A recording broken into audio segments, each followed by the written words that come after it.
तो यहाँ दो प्लांट एक साथ ट्रेन हो रहे हैं दोस्तों। एक है मालपीजिया ग्लाब्रा और ये है फाइकस रूबिजिनोसा। तो स्वागत है दोस्तों एक बार फिर से। तो इसको हमने अभी तक तो ये नर्सरी बैग में ही है और ये पॉट में रख दिया था और देखिए कितनी सारी ब्रांचें निकल आई है। तो इन सबको हमें निकालना पड़ेगा और बहुत ही बढ़िया से शेप में आ रहा है। ये एक फुल कैस्केड शेप में दे दिया था हमने और यहाँ बहुत सारी अनवांटेड ब्रांचें ग्रो हो चुकी है, तो उन सबको हमें निकाल देना पड़ेगा।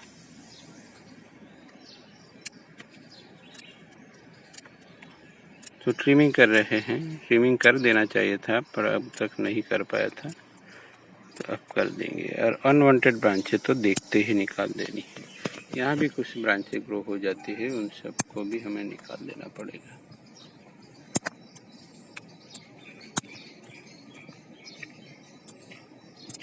तो जैसे हम ब्रांचें निकालेंगे यहाँ और डेवलपमेंट होगा। यानी इसमें ब्रांच इतनी ज़्यादा ग्रो होती है कि हम उसको संभाल भी नहीं पाते। तो हमें जो स्पेसिफिक ब्रांच जो हमें चाहिए उसमें ही डेवलपमेंट चाहिए होता है। तो इसलिए हमें बार बार इस तरह से ट्रिमिंग देते रहना होगा, नहीं तो प्लांट में अनबैलेंस हो जाता है और हमारी जो काम की ब्रांचें है वो डाइबैक होने की संभावना बढ़ जाती है।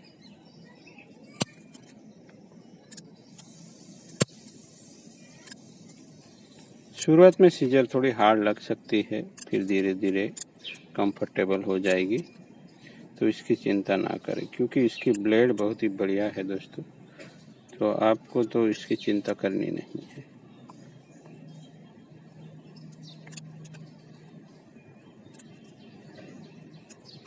और सूखी ब्रांचों को काटने की कोशिश नहीं करनी होती है इस सीजर से, तो जल्दी तार खराब होती है।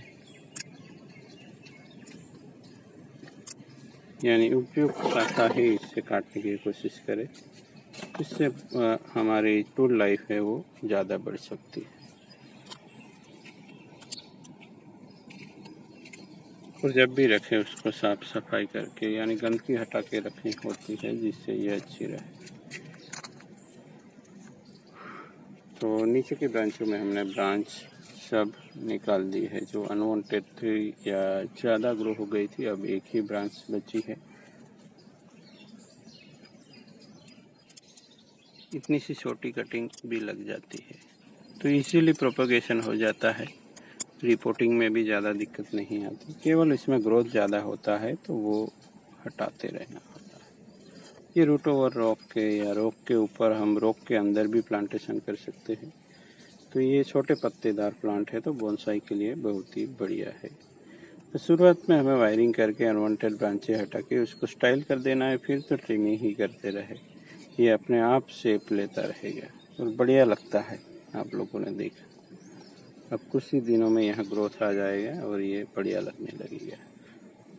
तो अब चलते हैं हमारे फाइकस पे। तो ये छोटा सा फाइकस का सैपलिंग हमने सेट किया था और ये इतनी अच्छी तरह से तो नहीं पर रॉक के साथ अभी भी लगा है, बट उसको हमने एक्सट्रीम ट्विस्टिंग के साथ लगाया है। तो चलिए उसको आज ट्रिम कर लेते हैं और डिफोलिएशन भी करेंगे। ये सीजन का पहला वर्क है तो कर सकते हैं। कुछ अनचाही ब्रांचें होगी वो भी निकालेंगे। ट्रिमिंग से अब मल्टीप्लाई करेगी ब्रांचें और ये वक्त है अभी जो कुछ भी ट्रिमिंग वगैरह करते हैं उसको कटिंग में ग्रो कर दे। इसके कटिंग ग्रो कर सकते हैं, जिससे क्या होगा आपके पास बहुत सारे प्लांट्स अवेलेबल हो जाएंगे।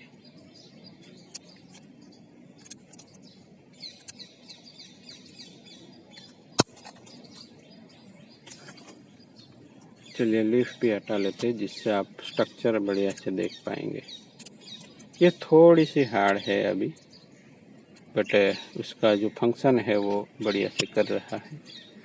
तो नॉर्मल गार्डनिंग टूल के खर्चे में आपको इस तरह बोनसाई का टूल मिल रहा है, तो आप मंगवा सकते हैं।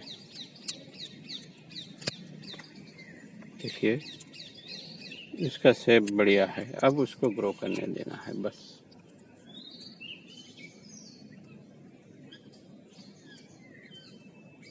मैं यहाँ वायर भी निकाल दूंगा बाद में, वो तो पता ही है सबको कैसे निकालना है, उसमें वक्त लगेगा थोड़ा निकालने में, तो वीडियो ज़्यादा लंबा हो जाएगा क्योंकि एक ही वीडियो में 2 स्पीशीज है। तो इस तरह आप भी कर सकते हैं सही तरीके से। अगर प्रॉपर तरीके से वायरिंग करते हैं तो आप इस तरह से प्लांट को स्टाइल कर सकते हैं। थोड़ी दिक्कत होती है शुरुआत में, धीरे धीरे आ जाता है दोस्तों। तो उसको रिपोर्टिंग भी नहीं किया था, तो जिस प्लांट को हमने रिपोर्टिंग नहीं किया है उसको इस तरह से कुछ क्लीनिंग कर देना होता है और उसके बाद हमें यहाँ नई सोइल मिक्स दे सकते हैं। तो नई सोइल मिक्स देने से पहले पोट में क्लीनिंग कर दें और हो सके तो उसकी गुड़ाई भी कर देनी चाहिए। इस तरह से किसी भी टूल को लेके आप गुड़ाई कर सकते हैं। मैं कर लेता हूँ। तो इस तरह गुड़ाई करने का भी अपना फ़ायदा है दोस्तों। नई सोइल नीचे से ऊपर आ जाती है और ऊपर वाली सोइल नीचे चले जाती है, तो वो चार्ज हो जाती है। ऊपर वाली सोइल सन रेज से वो नीचे जाएगी तो कुछ फ़ायदा ही करेगी, और कुछ रूट्स भी टूटेंगे तो नए रूट आएंगे, तो इसके लिए प्लांट जल्दी से बूस्ट कर जाता है। और हम उसमें नई सोइल मिक्स भी दे देते हैं ऊपर से, पॉट में है तो ये थोड़ा चार्ज हो जाएगा, प्लांट को बूस्ट मिल जाएगा।